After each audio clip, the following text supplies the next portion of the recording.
Imagine letting go of everything that doesn't matter. No more chasing meaningless goals. No more worrying about what others think. Mark Manson's The Subtle Art of Not Giving a FCK asterisk isn't about being indifferent. It's about choosing what truly deserves your time and energy.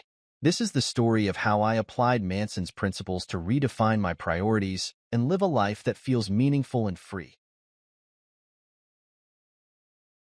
Manson begins with a hard truth. Life is full of problems, and trying to avoid them only creates more pain. Instead of running from struggles, he argues that we should choose struggles that align with our values. For years, I avoided discomfort, thinking that happiness meant eliminating all problems. But this approach left me feeling unfulfilled. Inspired by Manson, I started asking myself, what am I willing to struggle for? This question shifted my perspective. I realized that meaningful struggles, like improving my health or deepening relationships, were worth the effort. I began by tackling one meaningful struggle at a time. Instead of avoiding difficult conversations, I initiated them. Instead of procrastinating on my goals, I embraced the effort they required. Over time, I found that facing the right struggles brought a sense of purpose and fulfillment that I'd never experienced before. The more I leaned into these struggles, the more I discovered about myself. Each challenge revealed hidden strengths and clarified what truly mattered. The idea that struggle could be a source of meaning changed how I approached every aspect of my life. It wasn't about avoiding problems, but choosing the ones that aligned with my values and brought me closer to the person I wanted to be. At the heart of Manson's philosophy is the idea that not all values are created equal.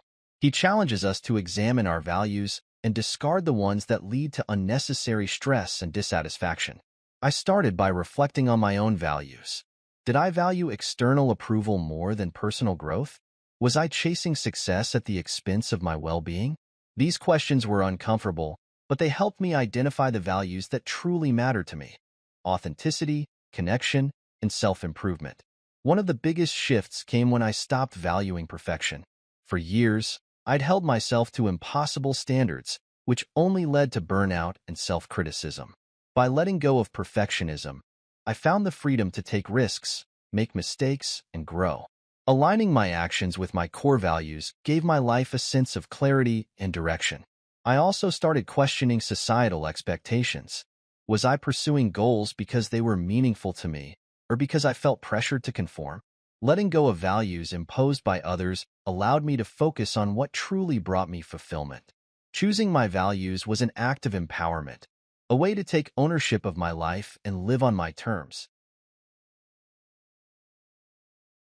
Manson describes the feedback loop from hell as the cycle of worrying about worrying or feeling bad about feeling bad. This loop traps us in a spiral of negativity that can feel impossible to escape. I'd often fall into this loop, especially during stressful times.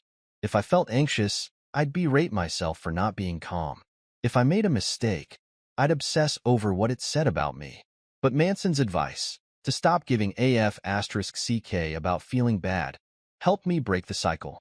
Instead of resisting negative emotions, I began to accept them as a natural part of life. When I felt anxious, I acknowledged it without judgment. When I made mistakes, I reminded myself that growth comes from imperfection. Over time, this acceptance reduced the power of the feedback loop and allowed me to focus on what truly mattered. Breaking this cycle required practice. I started meditating to become more aware of my thoughts and emotions. I also journaled about my experiences, exploring the triggers behind my negative feelings and reframing them in a more constructive light. These practices helped me gain perspective and develop resilience, breaking free from the loop that had once controlled me. One of the most liberating lessons from the subtle art of not giving a FCK asterisk is the distinction between responsibility and blame. Manson argues that while we may not be to blame for everything that happens to us, we are always responsible for how we respond. This mindset shift was transformative for me. For years, I'd blamed external circumstances for my struggles, my demanding job, my upbringing, even bad luck. But taking responsibility for my reactions empowered me to take control of my life. For example, When a project at work failed, instead of blaming my team or external factors, I asked myself, what could I have done differently? This approach didn't just improve my performance. It also strengthened my relationships and boosted my confidence. By focusing on what I could control, I stopped feeling like a victim and started feeling like the author of my own story. Responsibility became a guiding principle in my life. I started applying it to my personal relationships, health, and even my mental well-being. Every challenge became an opportunity to learn and grow, and every setback became a chance to take ownership and improve. This shift didn't just change my actions, it changed how I saw myself. Manson emphasizes that our time and energy are finite, so we must be selective about where we invest them. This means learning to say no to things that don't align with our values. Saying no had always been difficult for me. I worried about disappointing others or missing out on opportunities.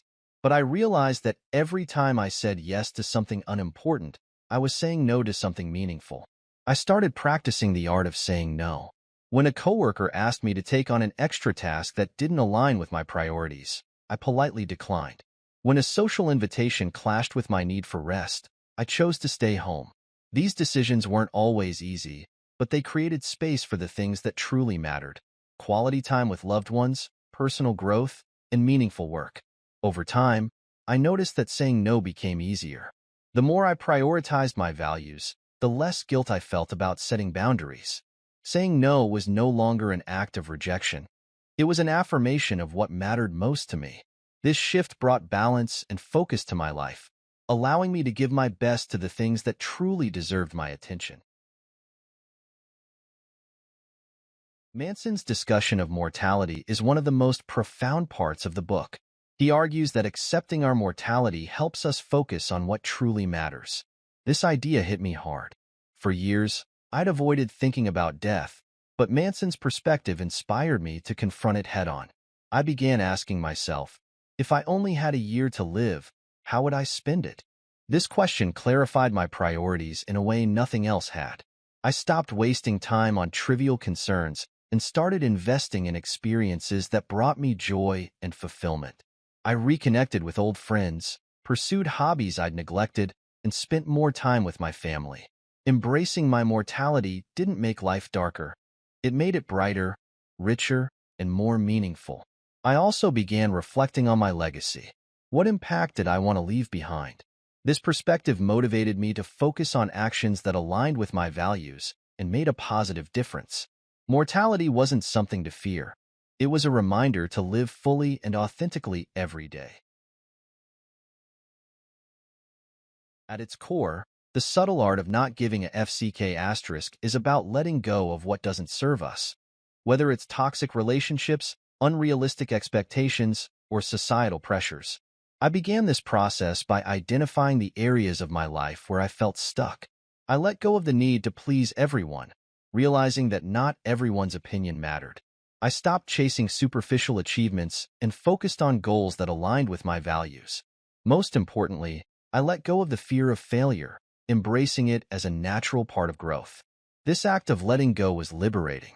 It allowed me to focus my energy on the things that truly mattered, bringing a sense of peace and clarity I'd never known before. Letting go also meant embracing vulnerability. I allowed myself to be imperfect, to ask for help, and to admit when I didn't have all the answers.